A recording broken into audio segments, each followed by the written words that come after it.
मेरे प्यारे बच्चों, सभी को प्रणाम। आज हम रू के मात्राएं के बारे में और उनके शब्दों के बारे में जानकारी प्राप्त करेंगे। पिछली कक्षा में हम आ, ई, ऊ और ऊ के बारे में और उनसे आने वाले शब्दों के बारे में जानकारी प्राप्त कर चुके हैं।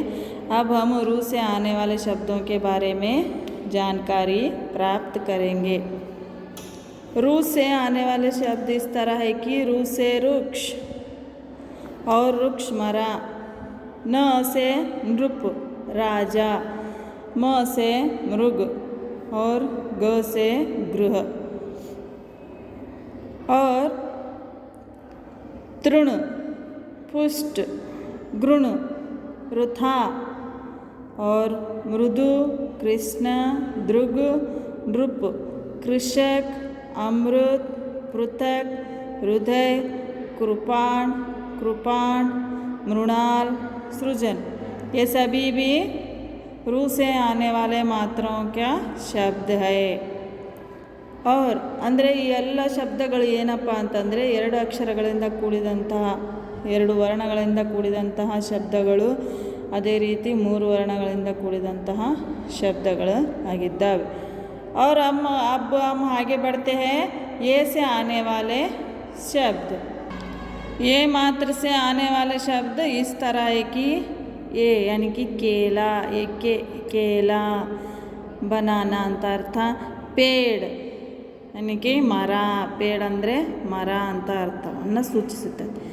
ಸ से सेब एप्पल, श से शेर लायन। और आगे बढ़कर रेल और मेला, रेल ಅಂದರೆ ಟ್ರೈನ್ ಅಂತ ಅರ್ಥ, ಮೇಲಾ ಅಂದರೆ ಮೆರವಣಿಗೆ, ಖೇಲ್ ಅಂದರೆ ಆಟ गेम्स और देश, देश यानी कि देश, हमारा देश यानी कि हमारा देश भारत है, देश ಅಂದರೆ ದೇಶ ಅಂತ ಅರ್ಥ। खेत, खेत ಹೊಲ, ಬೇಲ್ ಅಂದರೆ ಬಳ್ಳಿ, ರೇತ್ ಅಂದರೆ ರೇತ್ ಅಂದರೆ ಮರಳು, ಜೇಬ್ यानी कि ಜೇಬು ಅಂತ। ಸಪೇರ ಅಂದರೆ ಈ ಒಂದು ಹಾವಾಡಿಗನಿಗೆ ನಾವೇನಂತೀವಿ ಸಪೇರ। ये सभी भी दो मात्रा से आने वाले शब्द हैं। ये सभी भी तीन मात्राएं के शब्द यानी कि तीन अक्षर से वर्ण से आने वाले शब्द है। ये दो वर्ण, इसको तीन वर्ण के शब्द कहते हैं। सपेरा आवाड़िगा, नेवला, नेवला ಅಂದರೆ ಮುಂಗುಸಿ ಅಂತ ಅರ್ಥ, ಖೇಲನಾ ಆಟ ಆಡು, ಝೇವರ್, ಝೇವರ್ ಅಂದರೆ ಈ ಒಂದು ಆಭರಣಗಳು ಅಂತ। ಕೇಟ್ಲಿ, ಕೇಟ್ಲಿ ಅಂದರೆ ನಿಮಗೆ ಗೊತ್ತಿದೆ ಟಿಫನ್ ಕೇಟ್ಲಿ ಅಂತ। वैसे ही चेतक, चेतरिसु, वैसे ही फफेड़ा और लेखक, लेखकी, ये सभी भी क्या हैं, ये मात्राएं से आने वाले शब्द है बच्चों। ಎಲ್ಲವೂ ಏನಪ್ಪ ಅಂದರೆ ಏ ಒಂದು ಮಾತ್ರೆಯಿಂದ, ಏ ಸ್ವರದ ಮಾತ್ರೆಯಿಂದ ಬರುವಂತಹ ಶಬ್ದಗಳಾಗಿದ್ದಾವೆ। अब हम आई स्वर से आने वाले शब्दों को जानकारी प्राप्त करेंगे। आई से कौन कौन से शब्द आते हैं, ये सभी के बारे में हम जानकारी प्राप्त करेंगे। अगला है आई। आई मात्राएं का शब्द इस तरह है कि आई तैरक और प से पैसा, यहाँ पर है ना पैसा, इसको कहते हैं, इसको ये प वर्ण है, इस पर आई मात्रा लगाने से पैसा बन जाता है। और आगे बढ़कर पैर, पैर ಅಂದರೆ ಕಾಲು ಅಂತ ಅರ್ಥ। वैसे ही थैला, थैला ಅಂದರೆ ಬ್ಯಾಗ್, ಹೌದಾ। और गैया, गैया ಅಂದರೆ ಏನು, ಆಕಳು। ये पर ये सभी शब्द है ना दो वर्ण के शब्द है। गैया, बैल, वैर, भैया, भैया ಅಂತಂದರೆ ಅಣ್ಣ ಅಂತ ಅರ್ಥ। वैसे ही मैना, मैना ಅಂದರೆ ಇದು ಒಂದು ಪಕ್ಷಿ, ಮೈನಾ, ಕೋಯಲು, ಮೈನಾ ಇದು ತಹ ಒಂದು ಕೋಗಿಲೆ ಮತ್ತು ಮೈನಾ ಅನ್ನುವ ಒಂದು ಪಕ್ಷಿ। ಸೈರ್ ಅಂದರೆ ಪ್ರಯಾಣ ಮಾಡು. ವೈಸೆ ಹಿ ಬೈಟ್, ಬೈಟ್ ಮೀನ್ಸ್ ಕುಳಿತುಕೊಳ್ಳು. ಚೈನ್ निश्चिंते. मैदान, ये 3 वर्ण के अक्षर है. मैदान 3 वर्ण के अक्षर है. मैदान. बैसाखी ये पंजाबी लोगों का एक त्यौहार है. ಪಂಜಾಬಿಯಲ್ಲಿ ಆಚರಣೆಯನ್ನು ಮಾಡುವಂತಹ ಒಂದು ಹಬ್ಬ ಬೈಸಾಖಿ. और पैदल ಅಂದರೆ ಪಾದಯಾತ್ರೆ. ಬೈಠಕ್, ಬೈಠಕ್ ಅಂತಂದರೆ ಕುಳಿತುಕೊಳ್ಳುವ ಒಂದು ಉಪಕರಣ. ಕೈಲಾಶ್, ಕೈಲಾಸ. मैसूर, वैशाली. और ये 4 वर्ण का शब्द है बैलगाड़ी ಅಂದರೆ ಎತ್ತಿನ ಗಾಡಿ ಅಂತ. अब हम औ मात्राओं से आने वाले शब्दों के बारे में जानकारी प्राप्त करेंगे. ಇವೆಲ್ಲವೂ ಏನಪ್ಪ ಅಂತಂದರೆ ಐ ಮಾತ್ರೆಯಿಂದ ಬರುವಂತಹ ಶಬ್ದಗಳು ಇವಷ್ಟು. ಹೌದಾ? ಈಗ ನಾವು ಓ ಮಾತ್ರೆಯಿಂದ ಬರುವಂಥ ಶಬ್ದಗಳ ಬಗ್ಗೆ ನಾವೀಗ ತಿಳಿದುಕೊಳ್ಳೋಣ. ओ मात्राओं का शब्द इस तरह है कि ओ मात्राओं का शब्द इस तरह है कि ओ से मोर, यानी कि मो मीन ओ करने का. ओ इसका एक मात्र होता है. मो, ओ, मोर. तोता, तो ओ आता है यहाँ पर. तोता, गिली, इदो नविलु. और गोभी, गो, ओ, इस तरह से ये शब्द आते हैं. गोभी, और ಗೋಬಿ ಅನ್ನೋದೇನಿದು ಈ ಒಂದು ಕಾಲಿಫ್ಲವರ್ಗೆ ಗೋಬಿ ಅಂತ ನಾವು ಕರಿತೀವಿ. ವೈಸೆ ಈ ಮೋತಿ ಅಂದರೆ ಮುತ್ತು, ಮುತ್ತಿನ ಹಾರ. ಲೋಗ್ ಜನರು. ಛೋಟಾ ಚಿಕ್ಕದು. ಲೋಬಿ ದುರಾಸೆ ಉಳ್ಳವನು. ರೋಟಿ ಅಂದರೆ ರೊಟ್ಟಿ. ಗೋಲ್ ಅಂದರೆ ಗೋಲಾಕಾರ. ರೋಕ್ ಅಂದರೆ ನಿಲ್ಲಿಸು. ಸೋಚ್ ಸೂಚನೆ, ಆಲೋಚನೆ. ಧೋತಿ ಪಂಚೆ. ಭೋಜನ್ ಅಂದರೆ ಆಹಾರ, ಊಟವನ್ನು ಮಾಡು ಅಂತ ಹೇಳ್ತೀವಲ್ಲ ನಾವು, ಭೋಜನ್ ಅಂತ ಹೇಳ್ತೀವಿ. ಬೋತಲ್ ಅಂದರೆ ಬಾಟಲ್. ಟೋಕ್ರಿ, ಈ ಒಂದು ಟೋಕ್ರಿ ಅಂದರೆ ಪುಟ್ಟಿ ಅಂತ. ಪೋಟಲಿ ಅಂದರೆ ಗಂಟು. ಓಕಲಿ ಒರಳು. ಓಡನಿ ಅಂದರೆ ದುಪ್ಪಟ್ಟ, ಹೊದಿಕೆ ಅಂತ. ಢೋಲಕ್ ಅಂದರೆ ಈ ಒಂದು ತಮಾಟೆ ಅಂತೀವಲ್ಲ ಅದನ್ನೇ ಢೋಲಕ್ ಅಂತ ಹೇಳ್ತೀವಿ. ಮೋರ್ನಿ ಅಂದರೆ ಹೆಣ್ಣು ನವಿಲು ಅಂತ ಅರ್ಥ. ಗಂಡು ನವಿಲಿಗೆ ಮೋರ್ ಅಂತೀವಿ, ಹೆಣ್ಣು ನವಿಲಿಗೆ ಮೋರ್ನಿ ಅಂತೀವಿ. और अब हम आगे बढ़ेंगे. औ से आने वाले शब्दों के बारे में जानकारी प्राप्त करेंगे. औ से आने वाले औ मात्रा से आने वाले शब्दों के बारे में जानकारी प्राप्त करेंगे. पहला है पौधा और लौकी. पौधा ಅಂದರೆ ಸಸಿ ಅಥವಾ ಗಿಡ ಅಂತ ನಾವು ಹೇಳ್ತೀವಿ. ಲೌಕಿ ಅಂದರೆ ಸೋರೆಕಾಯಿನ ಹೇಳ್ತೀವಿ. और औजार ಅಂದರೆ ಉಪಕರಣಗಳು. ಈ ಒಂದು ಮನೆಯನ್ನು ಕಟ್ಟೋದಕ್ಕೆ ಅಥವಾ ಉಪಕರಣಗಳನ್ನು ಬಳಸ್ತಾರೆ.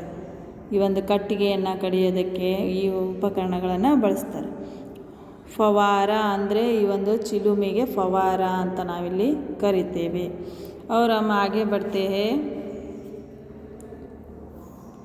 9 ಅಂದರೆ 9. ಸೌ 100. ಸೌದ ಅಂದರೆ ಸಾಮಾನುಗಳು. ಮೌಸಿ ಚಿಕ್ಕಮ್ಮ.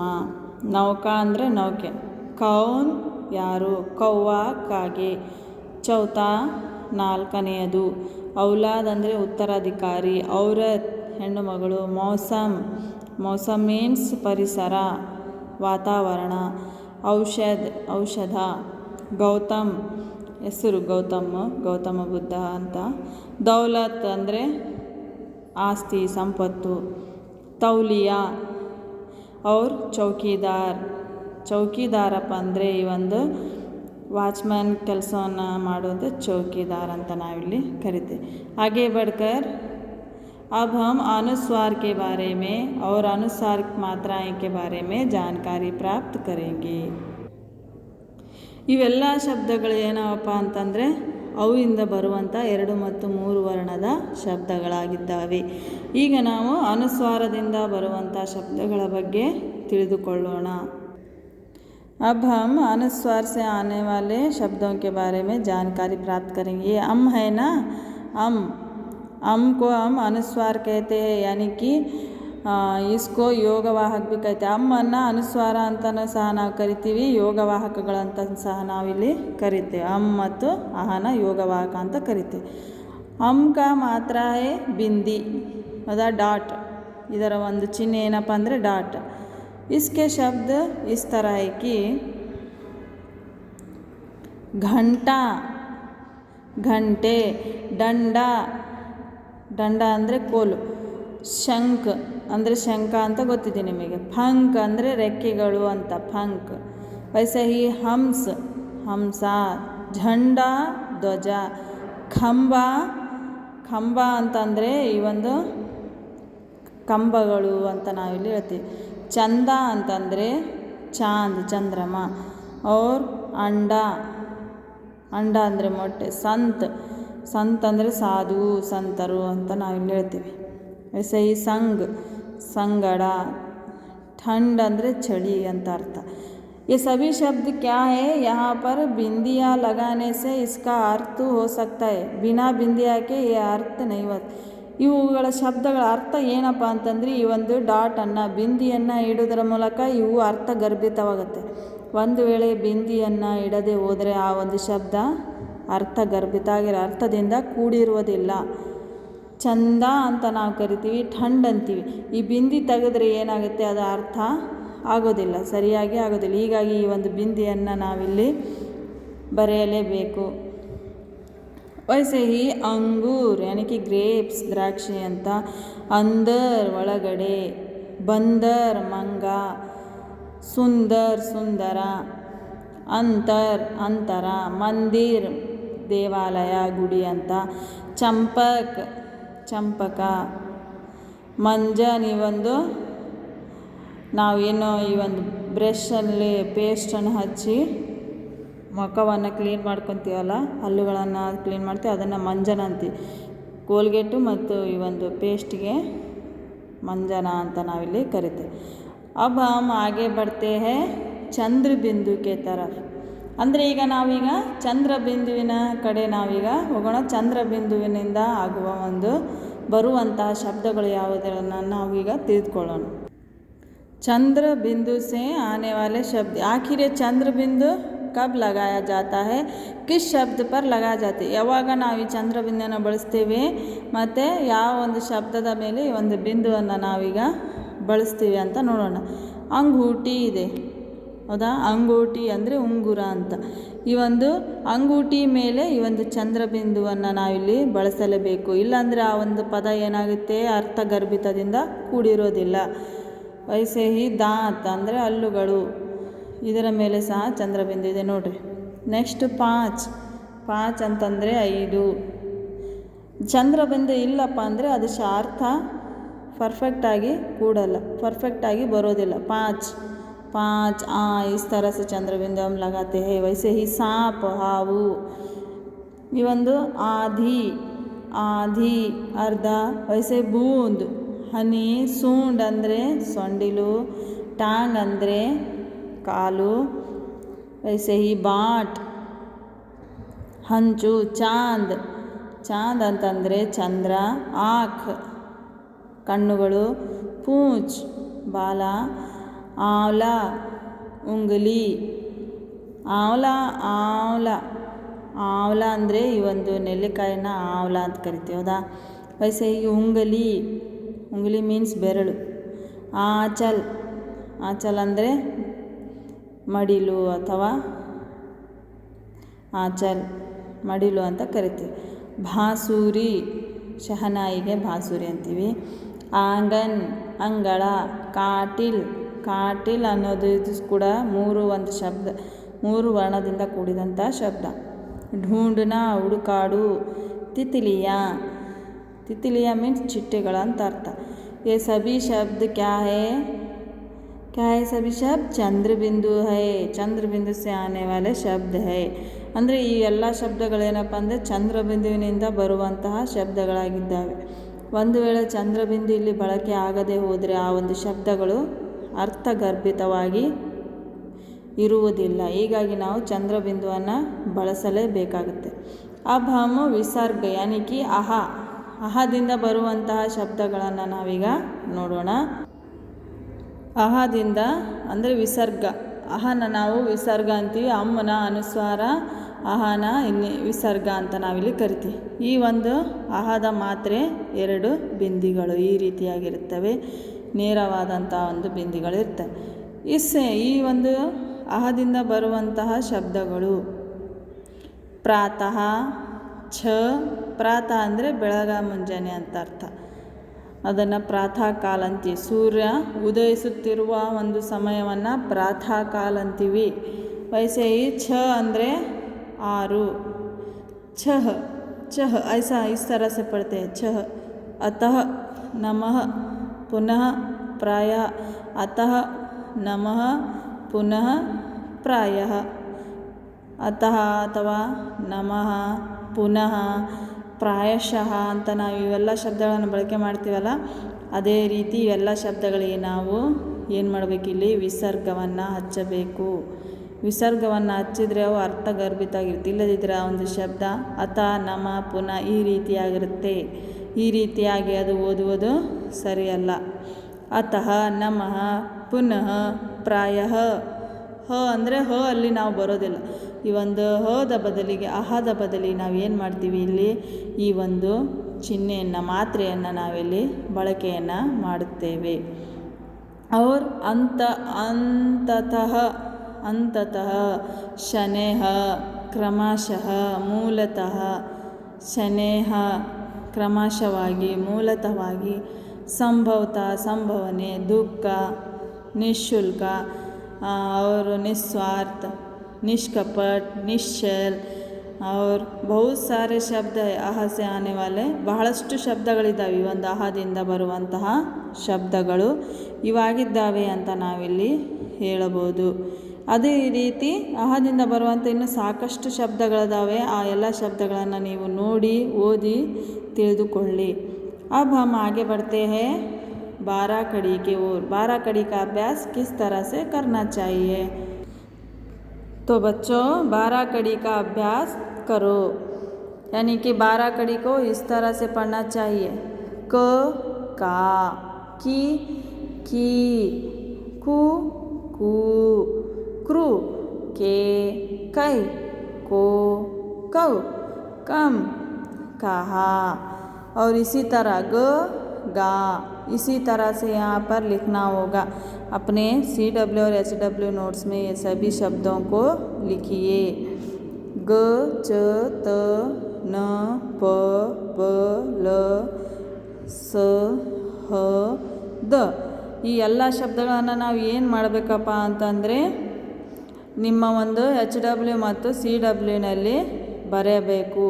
ರೂದಿಂದ ಬರುವಂತಹ ಮಾತ್ರೆಗಳು, ಅದರ ಒಂದು ಶಬ್ದಗಳು, ಜೊತೆಗೆ ಏದಿಂದ ಬರುವಂತಹ ಶಬ್ದಗಳು, ಎ ಮಾತ್ರೆಯಿಂದ ಬರುವಂಥ ಶಬ್ದಗಳು, ಐ ಮಾತ್ರೆಯಿಂದ ಬರುವ ಶಬ್ದಗಳು, ಓ ಔ ಹಮ್ ಅಹ, ಈ ಎಲ್ಲ ಮಾತ್ರೆಯಿಂದ ಬರುವಂಥ ಶಬ್ದಗಳನ್ನು ನೀವು ನಿಮ್ಮ CWನಲ್ಲಿ ಬರೆಯಿರಿ. ಅದೇ ರೀತಿ ನಿಮ್ಮ HWನಲ್ಲಿ 12 ಕಡಿ ಜೊತೆಗೆ ಈ ಒಂದು 12 ಕಡಿಯನ್ನು ಸಹ ನೀವು CWನಲ್ಲಿ बरेरी. तो बच्चों स्वर और उनके मात्राओं के बारे में आप सभी भी अच्छे से जानकारी प्राप्त कर लिए ना. ಅಂದರೆ ನೀವು ಈಗ ಸ್ವರ ಮತ್ತು ಅದರಿಂದ ಬರುವಂಥ ಮಾತ್ರೆಯಿಂದ ಬರುವಂಥ ಶಬ್ದಗಳ ಬಗ್ಗೆ ಬಹಳಷ್ಟು ಅರ್ಥವನ್ನು ಮಾಡಿಕೊಂಡಿದ್ದೀರಾ ಅಂತ ನಾನು ಭಾವಿಸ್ತೇನೆ. तो अब हम अगला पाठ अगले कक्षा में चर्चा करेंगे. जब तक लिए आप सभी को धन्यवाद.